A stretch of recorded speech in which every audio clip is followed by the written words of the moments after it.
What's up, gamers? DreamcastGuy here, talking today about Starfield because the game is technically complete. They just announced that Starfield has gone gold. That means that it's ready for launch. It's going to be printed on discs, you're going to see it at GameStop, and now it's even ready for preload. And people are discussing the idea of this game because, let's face it, a lot is riding on this. When was the last time we had a big AAA major success for Xbox? Like, Forza gets good review scores, but what was the last major AAA W? Halo Infinite back in 2020? It's been a minute. But I want to talk about this because just besides all the console war gobbledygook, I think it's interesting that people are discussing the pressure that's on Bethesda and why Starfield needs to be a hit. Let's go into that. Hope you're having a great day. If you can like this video and subscribe if you haven't already. So, starting off, we're here over on the Bethesda Game Studio Twitter account, and they said, hey, the game is finished. Preloads begin tomorrow for Xbox Series X and S.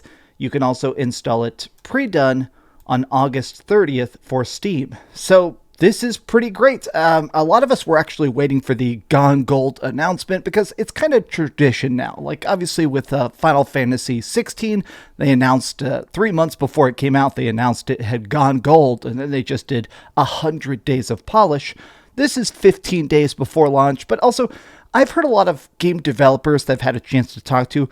Gone gold doesn't quite mean what it meant in the past. It just basically means, like, back in the day when your game went gold, it literally was finished. You were moving on to work on DLC or the next game. Now, people are always rolling out updates. I think we can all be adults here and realize that a lot of Bethesda games are incredibly glitchy at launch. This is probably going to be at least as janky as Skyrim was when it first came out, but a lot of people are basically saying, all right, massive W. PlayStation game size here saying congratulations. A lot of people just really sharing their hype, sharing their interests. Starfield news. But there is stuff like this. Mighty Keef, obviously, very good video game comedian. Love his content a lot. Very nice dude. And he said, please let Starfield be good. And I feel like this is a very good, straightforward statement of that there is... there is a lot of ways that this could go wrong, making such a big, expansive, crazy game. Like, it's just wild to think about how much they're trying to do, from space pirates to thousands of planets, crazy ecosystems. There's a lot of ways that this could break. There's a lot of ways it could be good as well, obviously. The bigger the game, the more potential it has to make it so you can create your own stories. But I know a lot of people are nervous of, like, okay, if you're making the biggest game possibly ever, is it going to be the best game ever? Now, I like this because Mighty Keef also followed it up and said, if Starfield is good, we all win. If it's trash, then Bethesda is truly lost. Now, some people are mad about this because people are going, okay, some gamers are being too hard on Bethesda, but consider the fact that what's the last Bethesda game that came out? Actually, consider this. It's Redfall, one of the worst games ever. Redfall is one of the lowest rated games ever on Steam. The AI is broken. The co-op constantly desynced. I mean, the game was so freaking busted that I had vampires that would not only die, they would just float around. Their character models would just float through textures.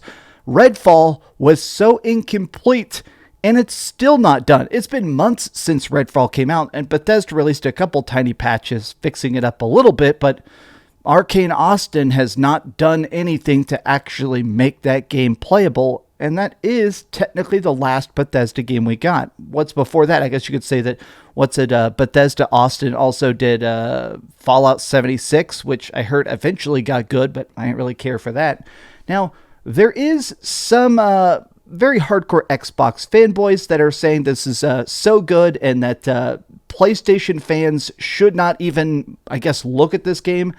PlayStation fans need lots of cutscenes. They have a short attention span for the gameplay, constant explosions, and that mandatory third-person camera that makes them feel warm and fuzzy inside. So they're just saying, all right, guys, if you own a PlayStation and a PC, don't buy Starfield. The Xbox people are just straight up saying this game isn't for you. This is for Xbox only.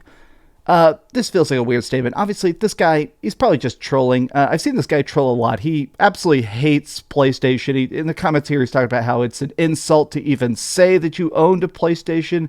Yeah, they sure do love the movie cutscenes. They could never hack it exploring in a game like Starfield. Need those cutscenes every 3 minutes. Very weird. I did have a chance to talk to Hugo Martin, the director of Doom Eternal. I hung out. He and I filmed a video together that I think is going to go on some Bethesda YouTube channel. He and a camera crew did like an interview thing with me, and he was talking to me about Starfield. This is from Hugo Martin, the director of Doom Eternal, and he said he's had a chance to play Starfield because obviously he works with id, which is part of Bethesda and all that, and he said the game is great. He did tell me it's a kind of game that you're supposed to like sit down and play, though. You got to focus. It's a long game with a lot to do. You got to sit there and focus. But if Hugo Martin, the legendary director himself, the rip and tear master, says the game is good, it increased my hype. Whenever that video comes out, I'm sure I'll like talk about it because it was cool to be interviewed by Hugo Martin, who says he watches the channel. Hugo, if you see this video, it was super cool hanging out with you, man. I love Doom Eternal and I love what you do, but it was also super weird that you were talking about watching the honest reviews. I am going to be doing a brutally honest review of Starfield when it comes out. I'm definitely excited for it. I'm definitely going to be freaking pre-installing it. I am going to try and get an early code so I can actually have time to go into this, because even now, 15 days before release, they're saying Starfield is going to have, what is it? I think it's going to have a bunch of procedurally generated planets that, let's face it, are going to be kind of empty, and then hand-built cities with like quests and stuff in them on some of the planets. A lot of these people, though, look at this. Where was this? A Bethesda game has gone gold. That's one sentence I never thought I'd see. This is something that is actually interesting, is that typically Bethesda doesn't do these kind of announcements. I think it is a sign of how times are changing. This game is going to be mid and game of the year simultaneously. I'm so excited. I guess this is still kind of where I'm at. The trailers for Starfield honestly have not won me over. The game does not seem, it doesn't look like that special of an experience. To me, it does seem kind of like a rather average space exploration game, which isn't necessarily bad.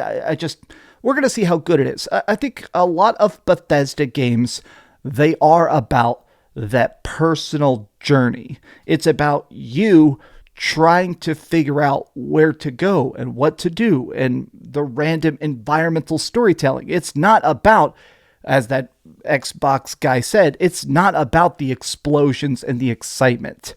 I'm excited for this. I am going to review the game with an open mind, because sometimes there's games that have terrible trailers and the game is fantastic, and of course, vice versa. There's been a lot of games I reviewed that had fantastic trailers and then they actually suck to play.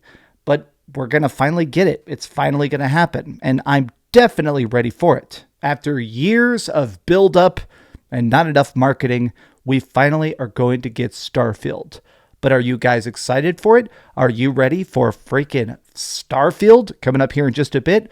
Let me know in the comments down below. And if you enjoyed this video, please give it a big old thumbs up, share it with your friends, and subscribe if you haven't already. And please keep dreaming.